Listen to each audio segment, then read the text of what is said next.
What's up, everybody? It's your boy, the littlest man with the loudest mouth in pro wrestling, Luch. And Elisa. And we are the elite and unique collectors. But this is our Cult of Degenerates podcast. And this is about the IWC 21 Aftermath. And I gotta say that all around this is definitely a great show. Yeah, I would say that there were some great promos leading up to it, some great surprises during the matches, and yeah, high energy all the way around. Definitely. So we're going to start with the IWC Tag Team title match, the TME versus PME. Our second time seeing PME, and I definitely got to say that they brought just not as much energy as TME, but almost as much. They're a different kind of energy. I agree. Like a little bit toned down, because I don't think anybody could top TME, and if they did, I don't think I would like that. You know what I mean? Dude, if you top TME's energy, I probably wouldn't even like you as a person. It's like, what are you on? Okay, we're getting off topic. Anyway, back to the match. Very high energy, because TME equals high energy, and PME also. They come out dancing and vibing. Like, if you can't get on board with that, both you know? Teams. Right. And I definitely got to say, real quick about the entrance, that Duke did something different this time. He actually went into the crowd. See, I was in the bathroom during their entrance, so I didn't even see that. So when Duke came out, you know how he normally bullies the dude out the chair? Oh, and yeah, he in the corner. On it? Mm-hmm. Well, he just stepped right over the guardrail and just was right up in the crowd. So that was pretty dope. Yeah, that's cool. But I gotta say that Gannon always, and I know I say this every fucking time, but Gannon fucking kills it. He's one of my favorite in IWC. He's such a great big man. He really is. He can move, with the agility of a fucking gazelle. You know what I mean? Yeah. That was a very good. That was very specific. I like that one. There we go. Okay, I like that one. But I gotta say that the whole time that energy was crazy and up, and everybody, there was shit going on. I was looking left and right throughout the whole match. Yeah, there's never a dull moment. Oh, no, not at all.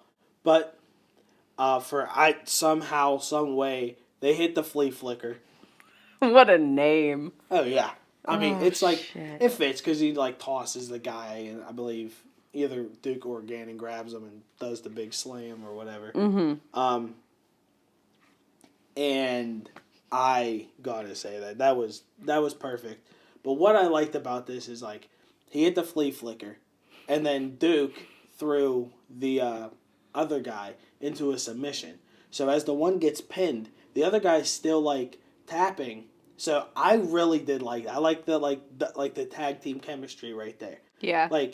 There was no chance in hell for PME at that point. No, not at all. And one thing I also gotta say is I like the fact that Duke did that, put him in a submission move, and didn't just do that the typical holding him or was guarding the ring, because in all reality you shouldn't be able to get the pinfall while the other person's in the ring. Right. So don't even get Luch started on the fucking reffing. Really Eventually, you're going to get to the point that Cody's at. Except for when CJ's reffing. Then I really don't give a fuck. Speaking of CJ, off topic, but can we just take a moment to say RIP to CJ's beard?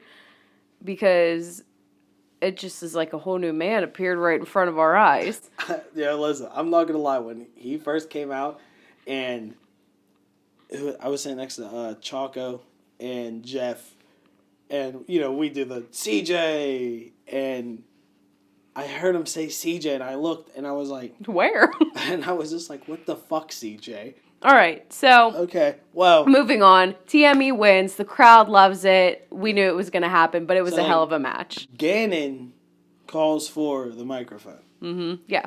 He says, we got an announcement to make.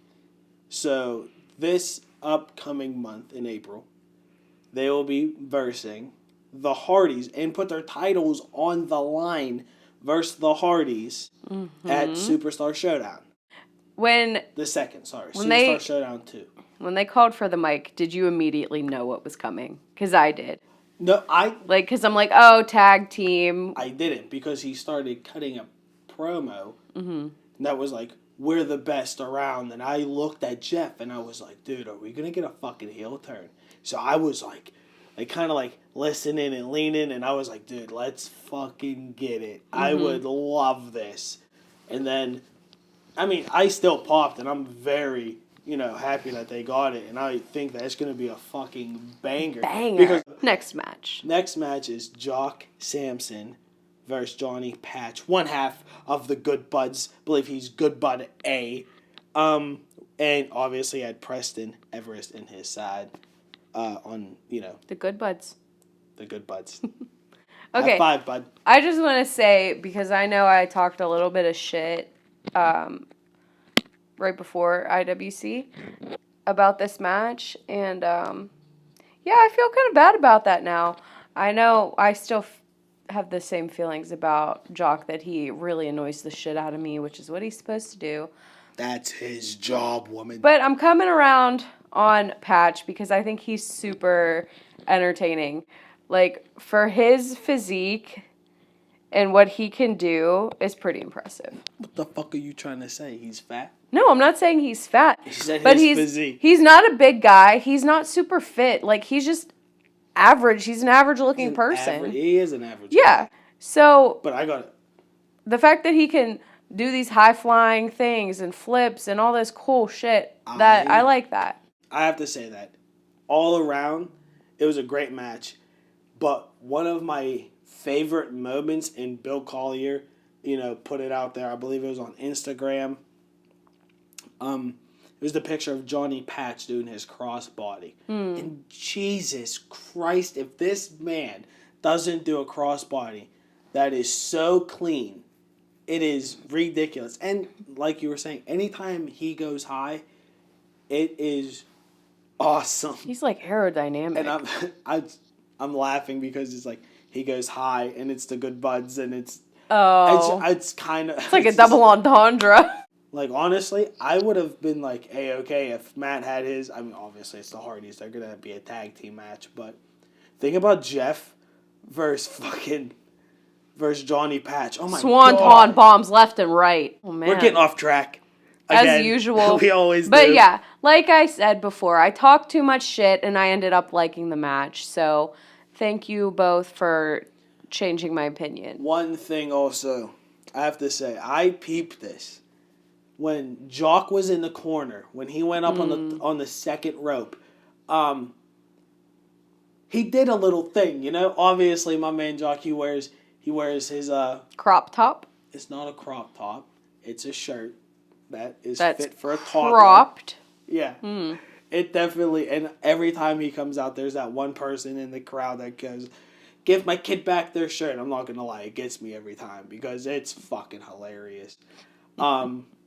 But yeah, he did this thing on the corner where he acted like he had like a strap and he put it down. Like a one-strap singlet. And he came singlet. down with the fist, which is like fucking Jerry Lawler. Yeah. So I do remember you mentioning that to me, and that's not something I have any knowledge about, but that's really cool. So I was like, dog, that's fucking... I like the homage, paying homage to like someone you probably look up to or something, or someone that you watch a lot of matches and you're like, this is a fucking... He's one of the fucking best. He's a fucking GOAT. He's the GOAT. And yeah. What if he's silently asking for a Jerry Lawler match? I would pop so fucking hard. I'd be at the edge of my seat. You would lose your voice. I would. That's like my all-time favorite commentator, and An idol. And in the commentating, definitely. And Jock's like right now one of my favorite independent guys. One of my favorite independent wrestlers. And definitely one of the GOATs of independent and wrestling in general, people. Oh. And yeah. Are you getting like residuals off of this or something? What the fuck? But all around, it was an amazing fucking match. Jock wins that because of girth, we'll say. Oh, God. This is getting raunchy. Why? Listen, Patch... Girth is just such a dirty word. Okay. Like, some people don't like moist. I apparently don't like girth. All right, well, he won because of girth. Pat's trying to pick him up, and, he's just a little bit too girthy. And he won the match, dog. Yep. I thought it was a great fucking win in the match. In a hilarious spot. Girth for the win. Fuck yeah, baby. Girth wins. All right. Shit. And we go on to the next match. Culmination versus Brotherly Love. The match I was looking forward to the most because no matter what, these like both you my weren't boys. even rooting for anybody. You just wanted to see a good match. But, I'm not going to lie, something happened. So. Something devastating. Something happened, and yes, you could say devastating. So it made me change my, what you wanted the outcome to be. It persuaded me a different way, and I was like, fuck it. It's all brotherly love, baby.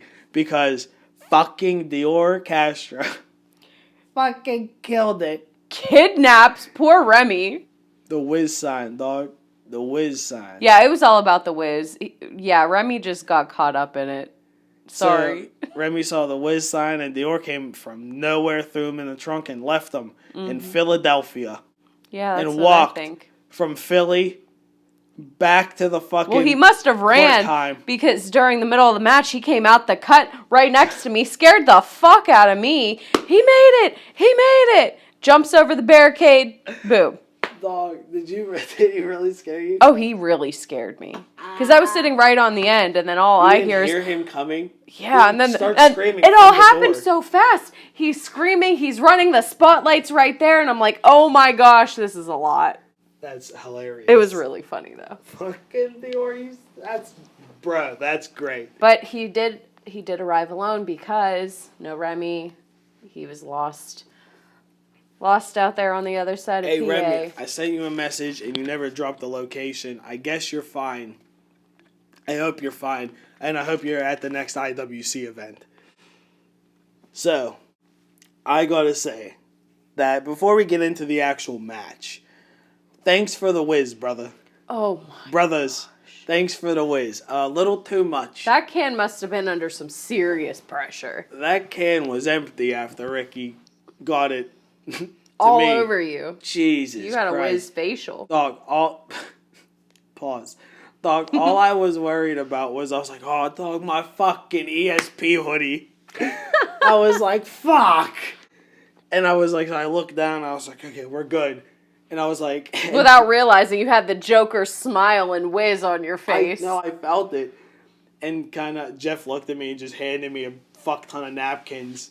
Brotherly love chose you. Let's move on to the match. Let's get into the match. One thing I gotta say is Ricky sells like he's fucking dying. Ricky is like Preston. When they get hit, they get fucking rocked. Yeah, when they get hit, it's like debilitating disability. It's getting that SSDI the next day. It was obviously a tag match for a good bit of it. Right, until the very end. Ricky was holding his own, and then he got caught up in a corner that he didn't want to get caught up in. And I got it, goddamn, yeah, Ricky. He took that fucking bomb from, oh my God, Archer, bro, you're a big man. You don't want to be on the receiving end of that. You don't want to be on the receiving end of anything that Archer has. That's true. Big dude that especially can when move. you're Ricky Dawkins and you're half of his size. Half. Yeah. Well, you're being very kind. Ricky's like my height. I wouldn't know that. Well, you know what? I got much love for brotherly love, so I got to give him some credit. As you said, scared the fuck out of Elisa, and Dior showed up. Came through, and as Dior came, Gory got a little distracted. As he should. Yeah, there was no way he wouldn't have been able to get distracted by that. It was the perfect distraction. It worked on me. Wait, you were paying attention? You didn't even see the win? The roll-up? Oh, yeah. So you didn't see the roll-up? I don't remember. Okay. Well, Dior was, distracting Gory, and then Ricky rolled Gory up for the fucking win. For the fucking win. I was beyond fucking I popped so hard. I know. If Remy was there and it was, it was both these guys. Do you think you would have popped the same way you did when Brotherly Love? I would have popped no matter who won. Okay. I was popping. I think regardless. you're showing your true colors. I was popping regardless.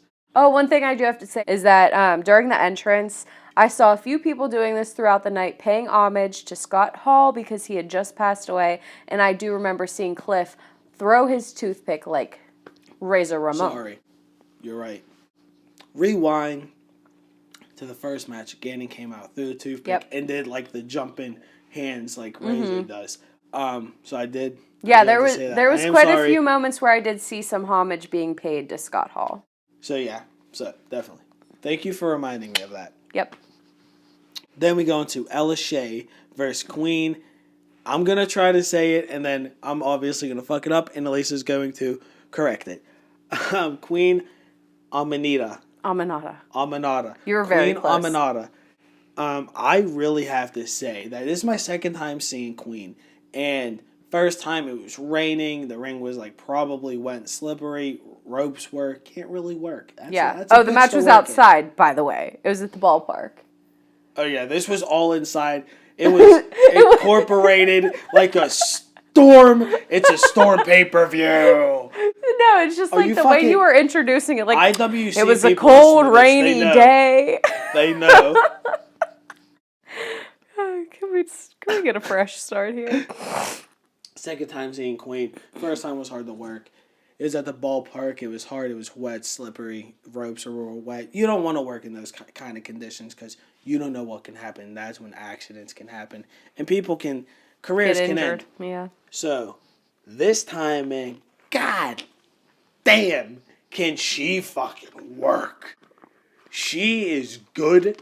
And she will let you know that you're not as good as her. Oh, yeah. So, Queen definitely held her own at this match and definitely carried it. I would say most of it. Chase Gould got involved. She put him in his place.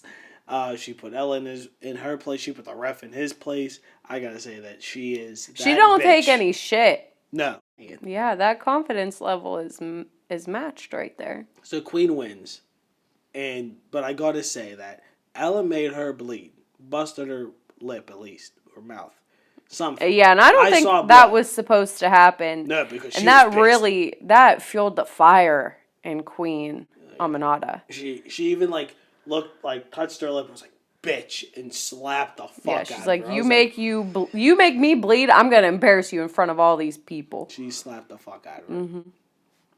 Yeah. But like I said, Queen wins. Now the next match is obviously one of my favorite, and I gotta say, ho, boy, did I have... This is my match of the motherfucking night. So, we got Derek Dillinger, the IWC Super Indie Champion, versus Andrew Palace. Yeah. And Palace attacks Derek outside, before the match even starts. Well, he's got all this fucking fire built up from these promos that Derek's been cutting on him. Promos, what's been happening. He's been filming his girlfriend. He's been doing this. He's been doing that. He's been doing a lot of cut shit. Yeah, and I think that there was a lot building here for Andrew. Now, I don't know for a fact if this is a thing.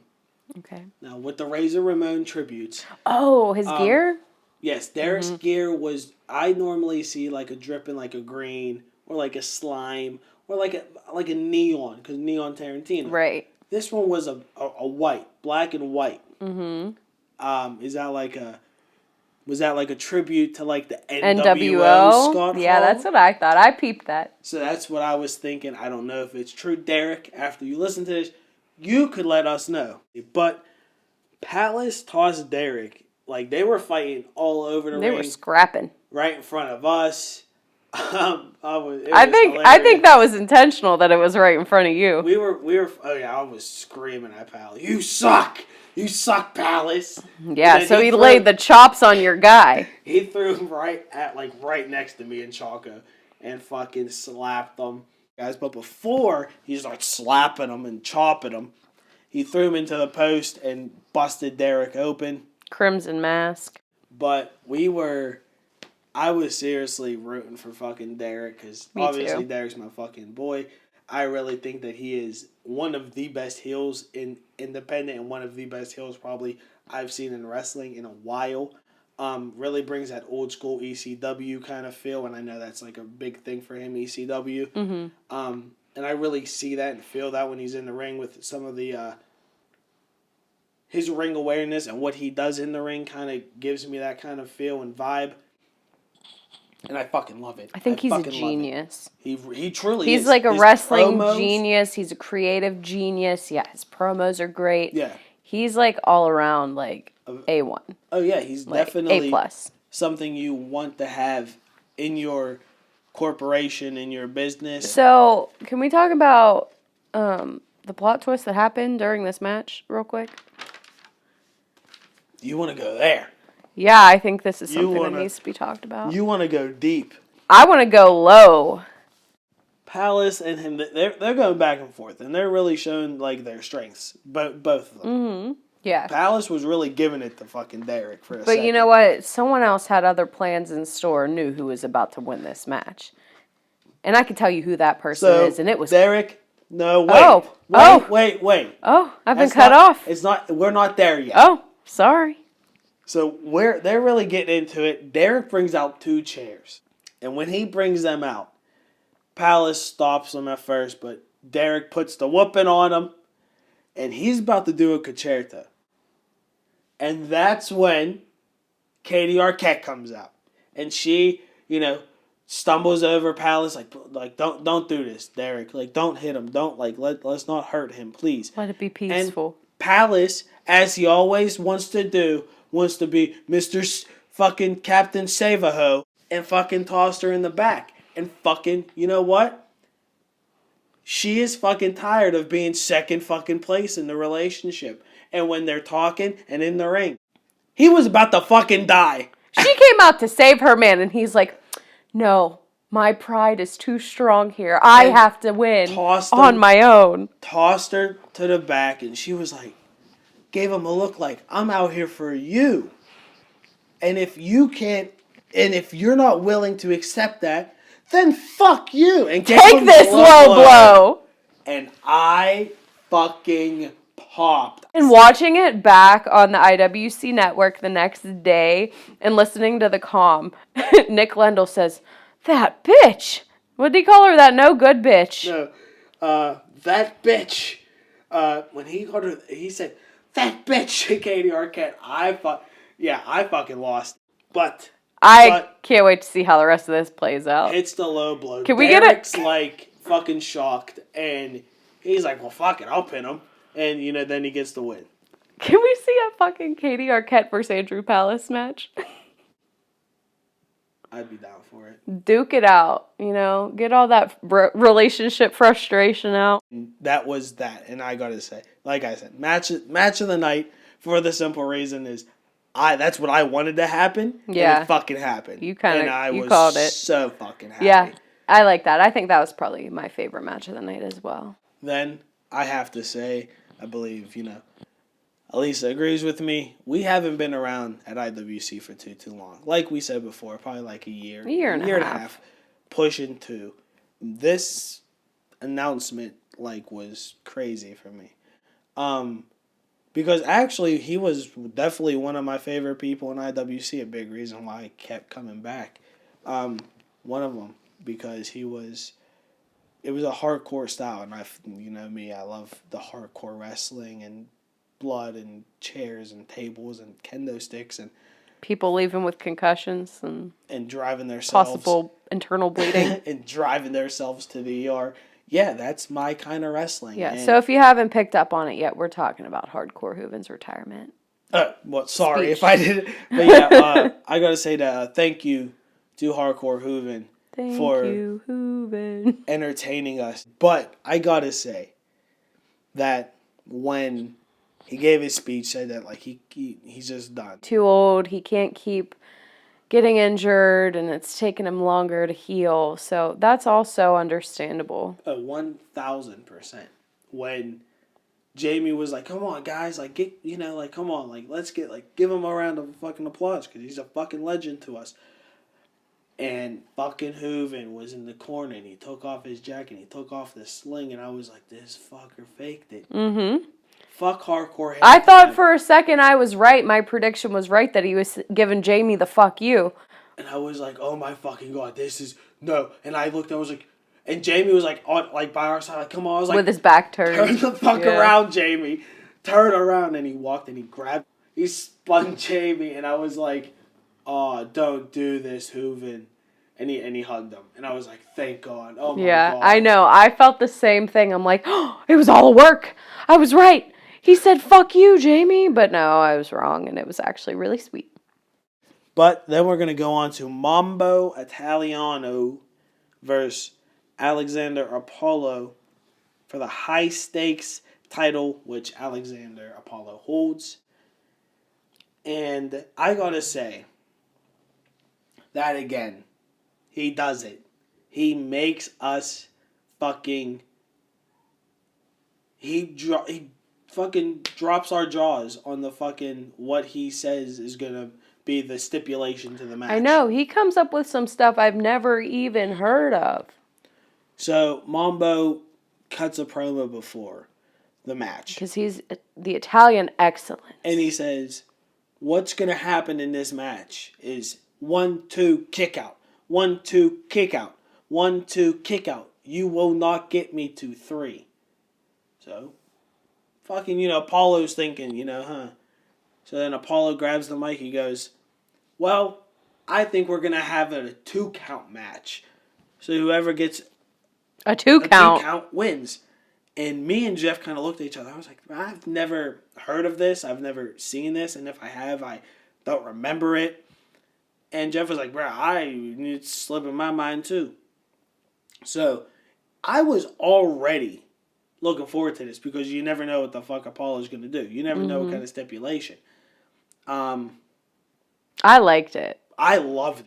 With a 2-count match, I think that it's going to show the guys' strengths and not just so much their strength, but their what's the word I'm looking for? Quickness. No, not quickness. Like you continue to get up and go. What is the word I'm looking for? Your endurance. Oh my gosh. I said adrenaline. No, it's really showing these guys endurance because you can wait for that 2-count in a normal match and maybe get a second to get back into it. But with this, you have to have the quickness to kick out at 1, and you can't let your opponent get you over. And in all reality, you think this would benefit Mambo because Mambo is smaller and he is quick.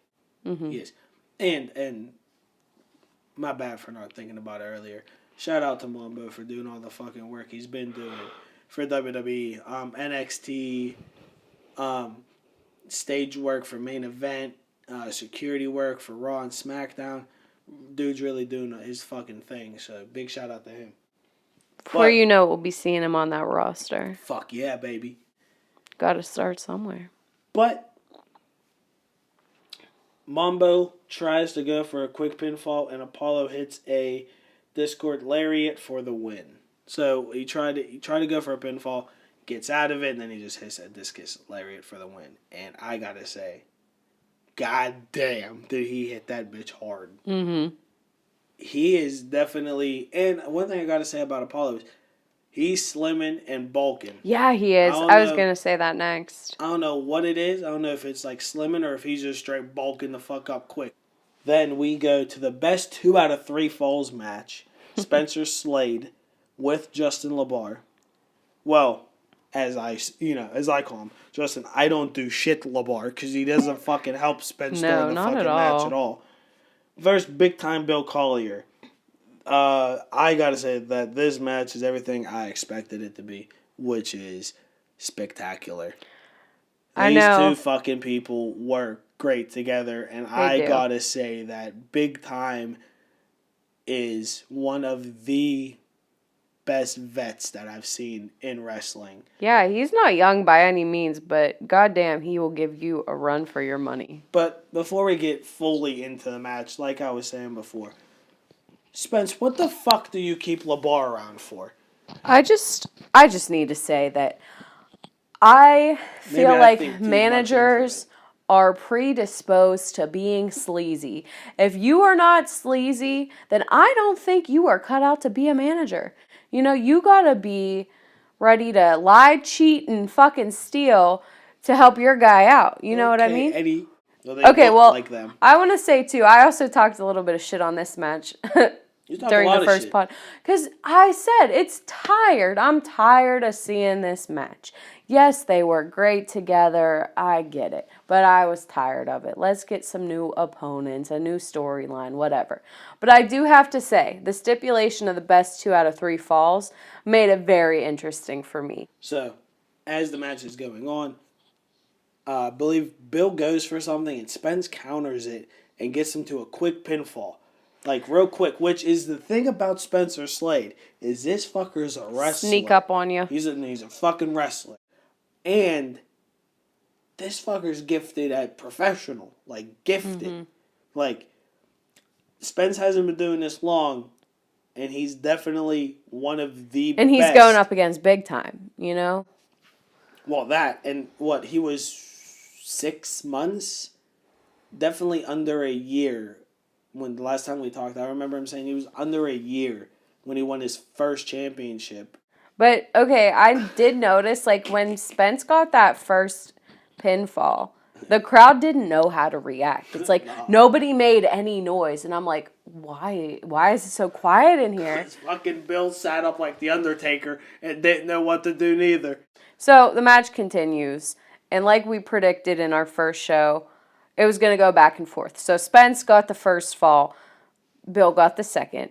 You know it wasn't about to be a sweep from either one of these guys. It had to go back and forth. So Big Time ended up getting the second, and now this is where the match gets good because whoever gets the next pin is about to win this whole thing. Oh, yeah, and it's going back and forth, and then all of a sudden you think that Spence is about to get it. Because Spence is unwrapping the wrist, and he's about to hit Big Time with the Big Time knockout. Mm. Then Bill ducks it, and then Bill clocks it. Bill ducks it, reverses something, and then gets enough time to undo his wrist and hand and hits him with the Big Time knockout. Boom, baby. And 1, 2, 3. Now, this is where I gotta say where I'm happy. I don't care if Spencer's face heel. That shit don't matter to me. I'm a Spencer Slade fan no matter what. Whether he's a face or a heel. He pretty much threw LeBar to the corner. Yeah, because then now LeBar wants to get all big and tough and try to do something. And he shook Big Time's hand. So we go on to the next match, which I was really looking forward to. Which is Tito and Dawn. And Elijah Dean. And Elijah Dean Man Dime versus Jack Pollock, A1, and Big League John McChesney. I gotta say, the match starts. It goes back and forth. It's really great. It's fucking going great. But McChesney got some hard motherfucking chops, dog. Mm-hmm. Hard. Yeah, chops. He's heavy-handed for sure. Hard chops. Yeah. But I gotta say, during the match, one thing that always impresses me is A1, Anthony Young. I gotta say that all around. It was a great match, and like I said before, Tony always impresses me in some way, shape, or form. Same. I love the high flyers. He is going to become something huge because that boy can wrestle. And you know what? I think that he landed into the right person's hands. To make him being in better. Team Big League. Yeah, because I feel like he's going to try to be pushed to his limits here. So Derek came out. He's recording.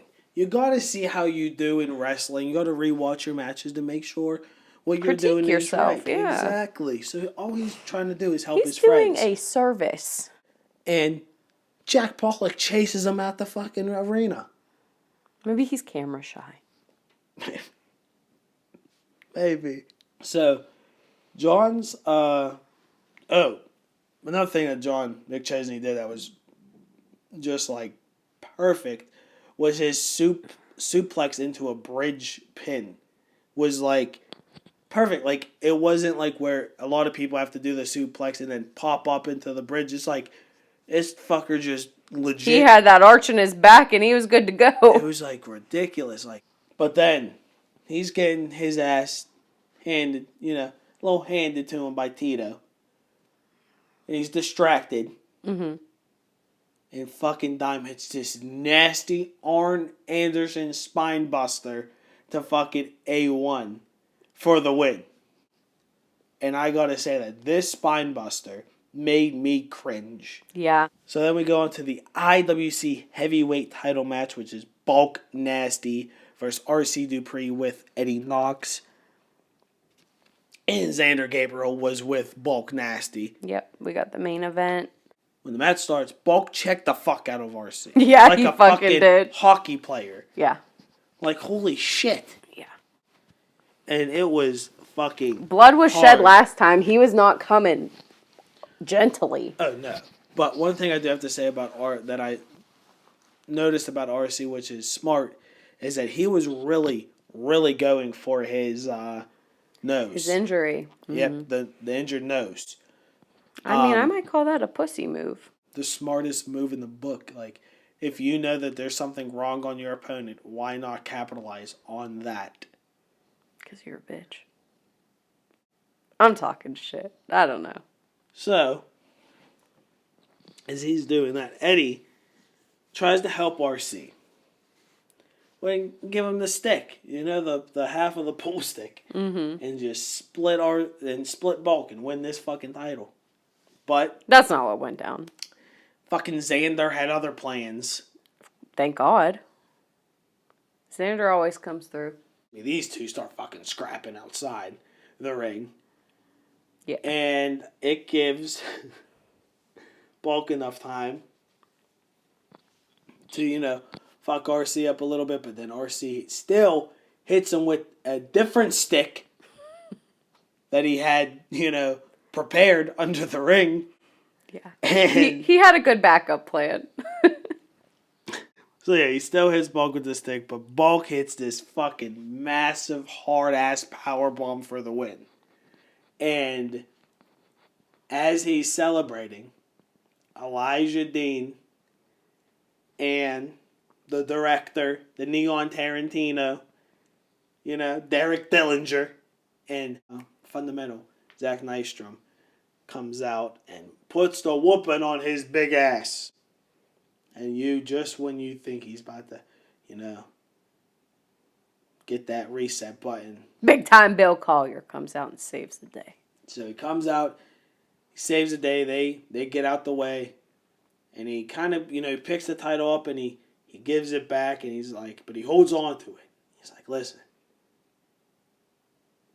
these people want to see a big boy match.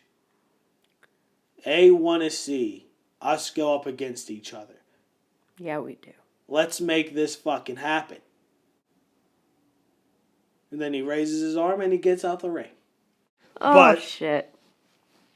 Until next time, we'll be back for a prediction show for the IWC Superstar Showdown Superstar Showdown 2, which is IWC and NEW's little collaboration show. And yeah, until next time, guys, we're out. Peace.